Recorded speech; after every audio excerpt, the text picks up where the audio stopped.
Truth Social user at 9688KV asked, can you please tell us what is being done in the voting realm to stop the stealing of votes by the Democrats? This seems to be a very big deal to all of us that want our vote counted. John, I know that you have had reporters on the ground covering a lot of these stories in each of the states, so why don't you head off with this one?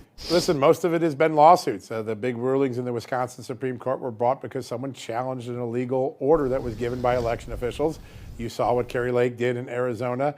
You see what in Georgia, 2 years after the fact, they're finally gotten standing to challenge the 2020 election. The courts are going to be the primary referee. The second dynamic, I think it's just real simple.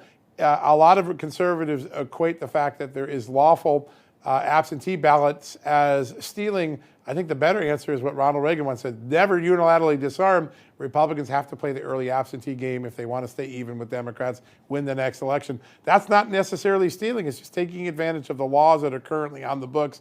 I think both of those things are going to continue trend lines in 2024. Republicans are going to get in absentee ballot game and more court litigation against things that are really unlawful or inappropriate in the election process. Yeah, look, Republicans have had to play a lot of catch up with respect to electioneering and campaigning tactics.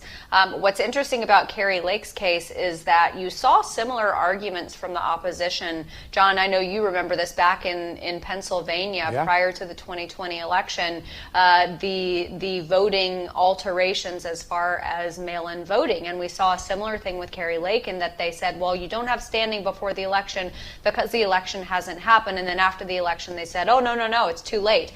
Well, Kari Lake was up against the same type tactics, but she actually prevailed in 2 of those 3 instances. So I think that that's a little bit of hope. I know people. I know that as traditionalists, that conservatives tend to be on the traditionalist side of the spectrum, and therefore people don't want to go in a new direction of taking advantage and exploiting these systems that allow for ballot harvesting and mail-in voting and things like that. But at the end of the day, if you are in a game where the rules have been changed, then you have to figure out how to abide by those rules and utilize them for your advantage in the future. So I think that Republicans may be learning that might be the tactic.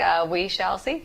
Yeah, I agree. Listen, more Republicans are talking that way than ever before, and I think 2024 will be a year of significant change in the electoral strategy of the GOP. Democrats are going to keep doing what they're doing because it's working for them.